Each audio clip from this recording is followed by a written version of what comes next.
जय हिंद सभी स्टूडेंट को।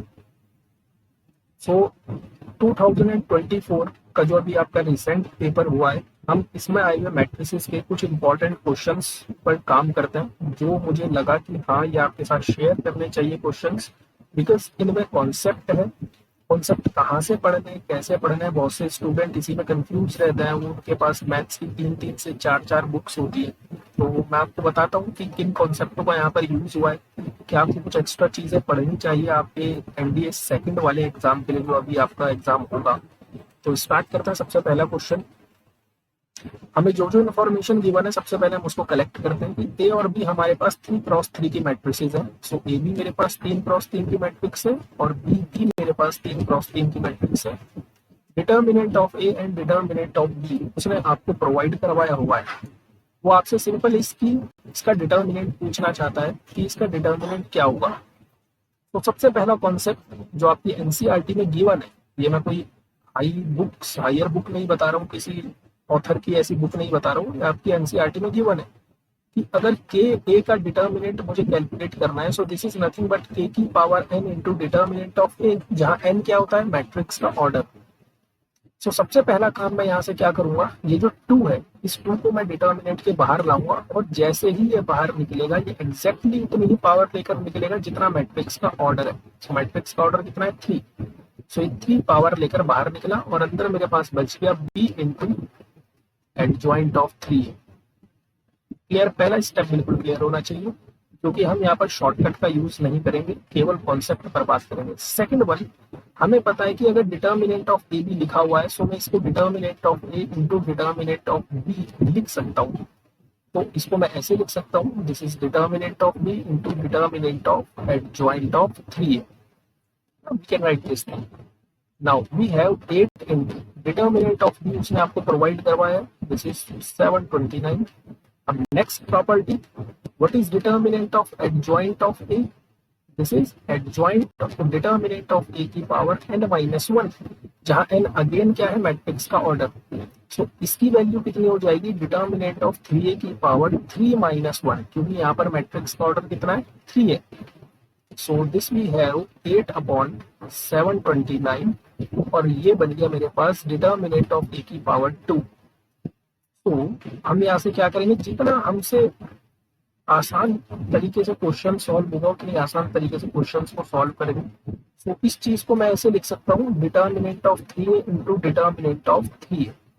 ठीक, ऐसा क्यों लिखा, क्योंकि अगेन मैं इन दोनों पर सबसे पहली वाली प्रॉपर्टी अप्लाई करने वाला हूँ कि जैसे ही कांस्टेंट बाहर निकलेगा ये एग्जैक्टली उतनी ही पावर लेकर निकलेगा जितना मैट्रिक्स का ऑर्डर है। सो वी हैव 3 की पावर 3 और यहाँ से भी कितना मिलेगा, 3 की power 3, and we have determinant of A into determinant of A. So 3 की पावर 3 is 27, 3 की पावर 3 is 27 और इन 27 के मल्टीपल से पूरा का पूरा क्या हो जाएगा, कैंसिल आउट। तो मेरे पास बच गया 8 इंटू डिटर्मिनेंट ऑफ ए, उसने आपको दिया है 1/2 √2 और यहाँ भी डिटर्मिनेंट ऑफ ए गिवन है 1/2 √2। सो आंसर कितना आ जाएगा मेरा, 1। डी ऑप्शन क्या हो जाएगा इसका, बिल्कुल करेक्ट हो जाएगा। तो आपने देखा मैंने केवल 3 कॉन्सेप्टों का यूज किया है जो आपकी एनसीईआरटी में गिवन है, ना कोई शॉर्टकट ना कुछ।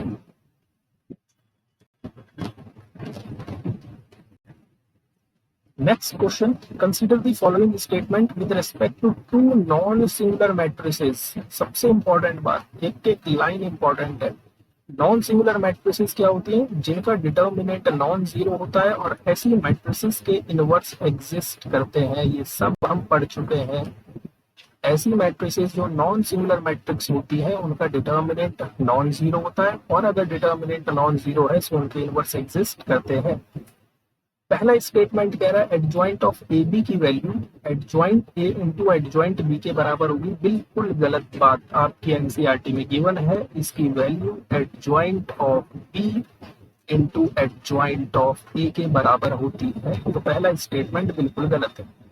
सेकंड स्टेटमेंट को अगर आप ध्यान से देखो तो कह रहा है ए बी का एडजॉइंट और बी ए का एडजॉइंट आपस में बराबर होंगे।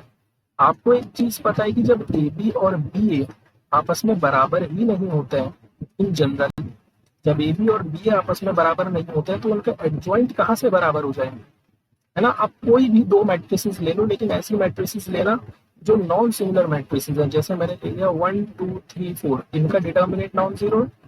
एक मैट्रिक्स में बी ले लेता हूँ, सपोज 2 1 4 3, इसका डिटर्मिनेंट भी नॉन जीरो है। आप इन दोनों मैट्रिसेस के एडजॉइंट निकालो, ये दोनों डिफरेंट आएंगे, so this statement is also wrong. Third one क्या कह रहा है, अगेन आपको रिजल्ट पता है, A into adjoint of A equals to होता है determinant of A into identity matrix of order N. हम ए हमने अज्यूम किया एन क्रॉस एन की मैट्रिक्स है, तो हमें आइडेंटिटी भी एन क्रॉस एन की लेकर चलना पड़ेगा ना। क्वेश्चन में उसने ए नहीं बोला है, क्वेश्चन में उसने ए बी पर बात करी है, तो मैं ए की जगह पर ए बी पुट करता हूँ। So we have A B into adjoint of A B equals to determinant of A B into identity matrix. Now जब मैं इसको इक्वलिटी के इस तरफ लेकर आऊंगा, तो ये तो हो जाएगा माइनस, और इस तरफ कितना बचेगा, equals to null matrix of order N. मैंने बहुत से स्टूडेंट को ये काम करते हुए देखा है कि वो इस तरफ जब इसको उठा कर रहा है तो वो इसको पढ़ते हैं zero, this is equals to zero. Zero नहीं है। आप लेफ्ट हैंड साइड में मैट्रिसेस के ऊपर काम कर रहे हो, तो राइट हैंड साइड भी तो आपकी मैट्रिक्स होगी।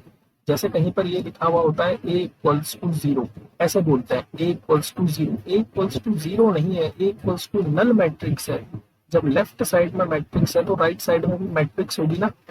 सो सेम यहाँ पर क्वेश्चन क्या कह रहा है आपसे, A B into adjoint of A B minus determinant of A B into identity matrix is a null matrix of order है। यस, बिल्कुल सही बात है। सो थर्ड स्टेटमेंट क्या है, बिल्कुल सही है। क्वेश्चन उसने क्या बोला है, how many the above statement are correct. ऊपर में से कितने स्टेटमेंट सही है। उसने ये नहीं पूछा है कि पहला सही है, दूसरा सही है, तीसरा सही है। वो कह रहा है कितने सही है, तो हम कहेंगे एग्जैक्टली केवल एक ही स्टेटमेंट कैसा है जो सही है। So only one statement is correct, है ना। जो कैसा है, जो कौन सा वाला है, थर्ड स्टेटमेंट है। तो इस क्वेश्चन में भी आपने देखा कोई एक्स्ट्रा कॉन्सेप्ट यूज नहीं हुआ है, जितने भी कॉन्सेप्ट थे वो सब आपके एनसीईआरटी पर बेस्ड है।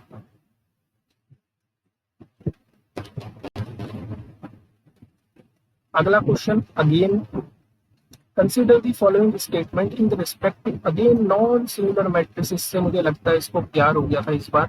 जितने भी क्वेश्चंस दिए इसने नॉन सिंगुलर मैट्रिसेस के ही दिए हैं। सो नॉन सिंगुलर मैट्रिसेस के डिटर्मिनेंट नॉन जीरो होते हैं, और ऐसी मैट्रिसेस के इनवर्स एग्जिस्ट करते हैं। सबसे पहली लाइन से हमने पहली कंडीशन लिख दी कि भाई ये होता है। तो सबसे पहले मैं स्टेटमेंट सेकंड उठा रहा हूं कि अगर ए स्क्वायर ए के बराबर है, ए स्क्वायर ए के बराबर है, इसका क्या मतलब हुआ कि ए स्क्वायर माइनस ए एक नल मैट्रिक्स होगी। दैट मीन्स अगर मैं ए को यहाँ से कॉमन ले लूं, so A minus identity is a null matrix. तो यहाँ से दो कंक्लूजन निकलते हैं कि या तो ए नल मैट्रिक्स हो जाए या फिर ए आइडेंटिटी के बराबर हो जाए। अब ए नल मैट्रिक्स नहीं हो सकती, रीजन क्योंकि उसने बोला है ए नॉन सिंगुलर मैट्रिक्स है, और नॉन सिंगुलर मैट्रिसेस के डिटर्मिनेंट नॉन जीरो होता है। अगर ए नल मैट्रिक्स बन गई तो इसका डिटर्मिनेंट जीरो बन जाएगा, जो हमारी कंडीशन को कॉन्ट्राडिक्ट करेगा। इसका मतलब एक ऐसी मैट्रिक्स होगी, आइडेंटिटी मैट्रिक्स होगी। तो ये सेकंड स्टेटमेंट बिल्कुल सत्य है। थर्ड स्टेटमेंट कह रहा है कि ए क्यूब अगर ए के बराबर है तो ए आइडेंटिटी मैट्रिक्स होगी। आप याद करो जब मैं आपको टाइप्स ऑफ मैट्रिसेस पढ़ा रहा था, तो मैंने आपसे कहा था जो डायगोनल मैट्रिक्स होती है वो कॉन्ट्राडिक्ट की तरह काम करती है ना, काउंटर एग्जाम्पल देती है आपको। अगर मैं डायगोनल में -1 -1 -1 पुट कर दूं, तो सबसे पहली बात आप ये बताइए क्या ये नॉन सिंगुलर मैट्रिक्स है। हम कहेंगे हाँ बिल्कुल है, क्योंकि इसका डिटर्मिनेंट नॉन जीरो है। जब मैं इसका क्यूब निकालूंगा तो मुझे पता है कि डायगोनल मैट्रिसेस के क्यूब निकालने पर केवल डायगोनल पर ही ऑपरेशंस अप्लाई होते हैं, है ना। तो इसकी पावर 3 करने का मतलब क्या है, -1 की पावर 3 करना। एंड ए क्यूब किसके बराबर आ जाएगा, ए के। तो क्या मैं यहाँ से ये कंक्लूड कर सकता हूँ कि ए आइडेंटिटी है, no, this statement is totally wrong. अब आप अपने एमसीक्यू में आकर देखो क्या क्या पूछा हुआ है उसने। फर्स्ट स्टेटमेंट मैंने चेक नहीं करा है क्योंकि आपको एग्जाम में ये तो दिखेगा नहीं कि कौन सी बात सही है। थर्ड स्टेटमेंट गलत है, इसका मतलब बी ऑप्शन भी गया, सी ऑप्शन भी गया, डी ऑप्शन भी गया, तो कौन सा स्टेटमेंट सही है? First and second. अब आपके लिए काम ये बचता है कि आप फर्स्ट स्टेटमेंट को प्रूफ करो कि क्या ये बात सही है, और ये बात बिल्कुल सही आएगी और ये आपकी एनसीईआरटी में गिवन है। क्लियर है ये बात? तो आप इसको चेक करना, आपको आपका आंसर मिल जाएगा।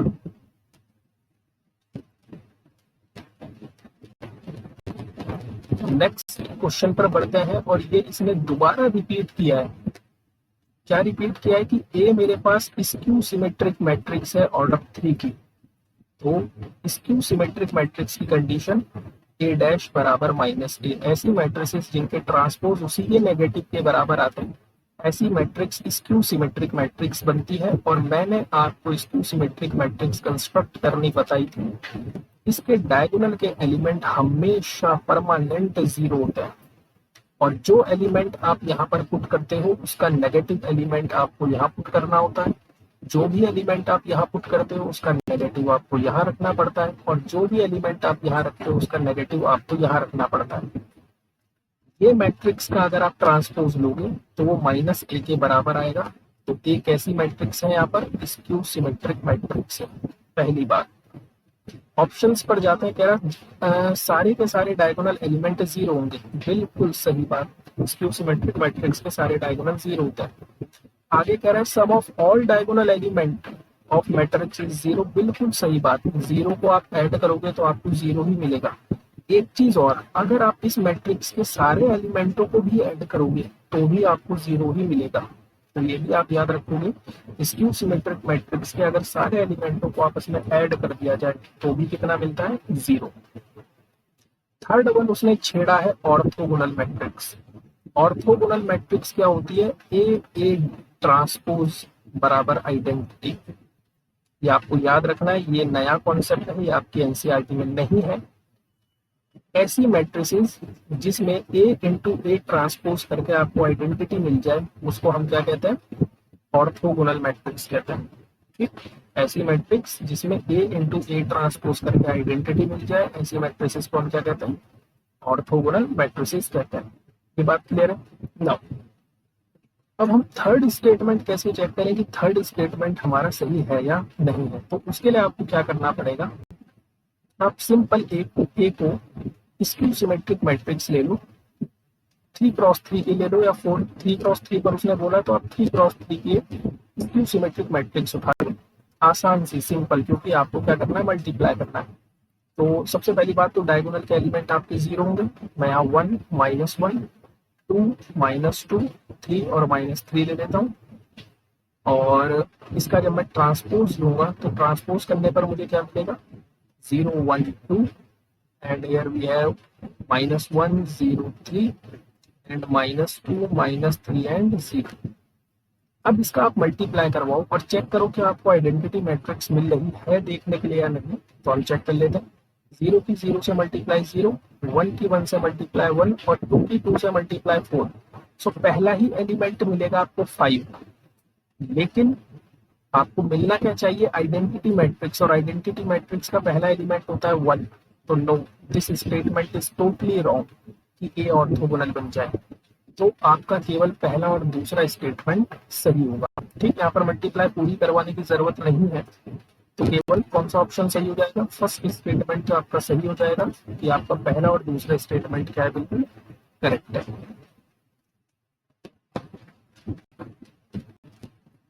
लास्ट प्रॉब्लम पर बढ़ते हैं, and this is also a nice problem, क्योंकि अगर आप इसको ध्यान से मैट्रिक्स को देखोगे तो ये nothing but we have sine 2 theta, इधर हमारे पास cos 2 थीटा, इधर 0, this is minus cos 2 theta, and this is sine 2 theta, 0 and 0 0 1। ये मेरे पास मैट्रिक्स है। पहला स्टेटमेंट कह रहा है कि ए इनवर्स और एडजॉइंट ए आपस में बराबर होंगे। मैंने कहा ओके, मुझे एक रिजल्ट पता है कि ए इंटू एडजॉइंट ऑफ ए की value determinant of A into identity के बराबर होती है। तो अगर थोड़ी देर के लिए मैं ये मान लूँ कि एडजॉइंट ए और ए इनवर्स आपस में बराबर है, तो मैं एडजॉइंट ए की जगह पर ए इनवर्स पुट कर सकता हूँ। ये किसके बराबर आएगा? Determinant of A into identity. अब ए इंटू ए इनवर्स किसके बराबर होता है? आइडेंटिटी। और यहाँ से क्या मिलेगा मुझे, determinant of A into identity. अब लेफ्ट साइड में आइडेंटिटी है, राइट साइड में determinant of A into identity है। अब मुझे इसका डिटर्मिनेंट कैलकुलेट करना पड़ेगा। चेक कर लेते हैं, बहुत आसान है। मैं क्या कर रहा हूँ, इस वाले कॉलम के अलाउ या इस वाली रो के अलाउ आप डिटर्मिनेंट को ओपन करो तो आपको कितना मिलेगा, sine square 2 theta minus minus plus cos square 2 theta, और ये किसकी वैल्यू है, 1 की। इसका मतलब डिटर्मिनेंट कितना आया, 1। That means I equal to I which is true. So पहला स्टेटमेंट क्या है, बिल्कुल सही है। सेकंड स्टेटमेंट कह रहा है एक स्क्यू सिमेट्रिक मैट्रिक्स नहीं है। अभी जस्ट हमने पढ़ा है कि स्क्यू सिमेट्रिक मैट्रिक्स के डायगोनल हमेशा 0 होने चाहिए, यहाँ पर नॉन जीरो है, इसका मतलब सेकंड स्टेटमेंट बिल्कुल गलत है। थर्ड स्टेटमेंट कह रहा है कि ए इनवर्स और ए ट्रांसपोज आपस में बराबर होंगे। मैंने कहा कोई बात नहीं है, यहाँ पर ट्रांसपोज निकाल के मैं इसका इनवर्स निकालूं, इससे अच्छा है कि मैं ए को उठाकर इधर ले आऊं, तो मुझे ए ट्रांसपोज बराबर आइडेंटिटी मिल जाएगा, जो जस्ट अभी हमने ऊपर पढ़ा है। इसका मतलब वो आपसे थर्ड स्टेटमेंट में ये पूछना चाहता है, क्या ए जो आपको गिवन करवाया है क्या ये ऑर्थोगोनल मैट्रिक्स है, क्योंकि ऑर्थोगोनल मैट्रिक्स की ही ये कंडीशन होती है कि ए ट्रांसपोज बराबर identity. That means A inverse बराबर ए ट्रांसपोज। तो आपको क्या करना है, आपको ए गिवन है, आप इसका ट्रांसपोज कैलकुलेट करो। ट्रांसपोज कितना आ जाएगा, साइन 2 थीटा माइनस का cos 2 theta 0 cos 2 theta sine 2 theta 0 and 0 0 1। Now अब आप जैसे ही इन दोनों की मल्टीप्लाई करवाओगे तो आपको आइडेंटिटी मैट्रिक्स मिल जाएगी। तो यस, थर्ड स्टेटमेंट इसका बिल्कुल सही है। तो कौन कौन से स्टेटमेंट इसके सही है, एक पहला और एक थर्ड। सो आपका सी ऑप्शन क्या हो जाएगा, बिल्कुल करेक्ट हो जाएगा। तो आपने देखा कि हमने कितने बाहर के कॉन्सेप्ट का यूज करा है। तो मुझे लगता है कि ए ट्रांसपोज बराबर आइडेंटिटी मतलब जो ऑर्थोगोनल मैट्रिक्स है ये आपकी एनसीईआरटी में नहीं है। सो हाँ, केवल इसके अलावा जितने भी हमने कॉन्सेप्टों का यूज किया है वो सारे के सारे कॉन्सेप्ट आपकी एनसीईआरटी से जुड़े हुए। तो कॉन्सेप्टों पर मजबूती बनाओ, क्वेश्चंस की प्रैक्टिस करो ज्यादा से ज्यादा। मिलते हैं नेक्स्ट वीडियो में और प्रीवियस ईयर क्वेश्चंस के साथ। तब तक के लिए जय हिंद, जय भारत।